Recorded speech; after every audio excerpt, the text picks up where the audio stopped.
Okay. Okay, here we are at the Snyder and Sons Auto Mechanic Shop, woodworking shop, model shop. We are progressing on our 1971 Chevy pickup truck. You can see the truck is obviously in the shop. Now, it's also fun to notice that the engine is in the truck. The wheels are not on the truck, but the engine is in. Joseph, come over and show our friends the 307 Chevy Small Block V8, and some progress has been made since the last viewing. Again, the engine is mounted, the alternator is on, the new exhaust system is here. We're starting to route some hoses. We've figured out where most of the wires go.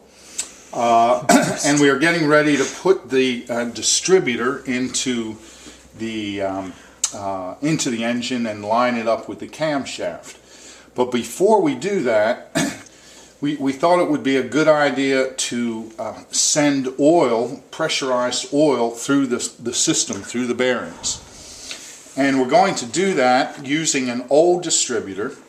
And you can see here a pressure gauge, an upside down pressure gauge. And it's a little loose, so I'm sure it's going to leak a little bit. But what we're going to do is use parts of the old distributor to drive the oil pump, which is down at the bottom of the engine, through this hole. And we're going to do that because it's important to get oil through the lifters, through the bearings, through the different, what they call oil races, before initially starting the engine. So now we're going to go over to the work table and look at the old distributor, which is right over here. And you can see this old distributor. It certainly has a cap, it has the vacuum advance, and it has a shaft that it's a guide shaft that fits in that hole that we noticed at the top of the manifold. Here we have a gear that meshes with the camshaft, and at the bottom of this distributor there is a special screwdriver type of blade. Now we're going to use parts of this and put parts of it in a drill to drive this oil pump instead of using the camshaft. So first we have to remove this gear, which we're going to do a simple maneuver, somewhat simplified, to get rid of that gear. We don't need that. Now we're going to take this over and just salvage the shaft from the distributor. So we'll put it in a vise and we'll tighten it up. We'll take our trusty hacksaw and we're going to cut through this. My, that's a sharp hacksaw, isn't it? So what we need are really just two parts. This shaft, which will fit down into the oil pump, and this guide shaft that controls the shaft and makes it fit with close tolerance in the engine. So we're going to take this and our trusty drill, we're going to put this in here and see if we can't drive that oil pump and see if the pressure comes up. So now we go to our engine and we try to fit this down in this hole like so. That seems to fit fairly nicely.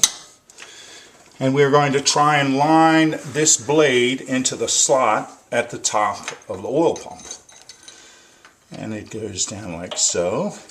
And if we twist it, it should drop in. Now it is in the oil pump. So if this will fit, it seems to just barely fit. We'll tighten that up a little bit. And Joseph, let's see if you can keep your eye on that pressure gauge. Let's see what happens.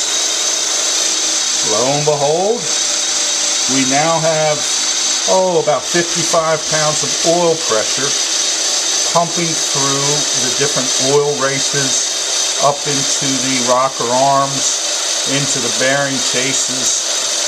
Certainly it's not circulating all through the engine, but we're definitely getting good oil pressure through the motor.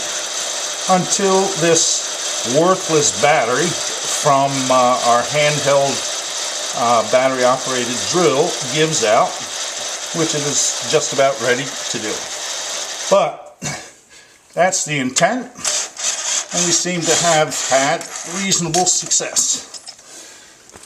Right, well, our next step is to get rid of that mess, put the distributor, the real distributor in, make the initial timing of that distributor, put on our carburetor, hook up our fuel lines, hook up the battery, try to figure out the cables, and turn the key. So we'll keep you posted, but that's it for now.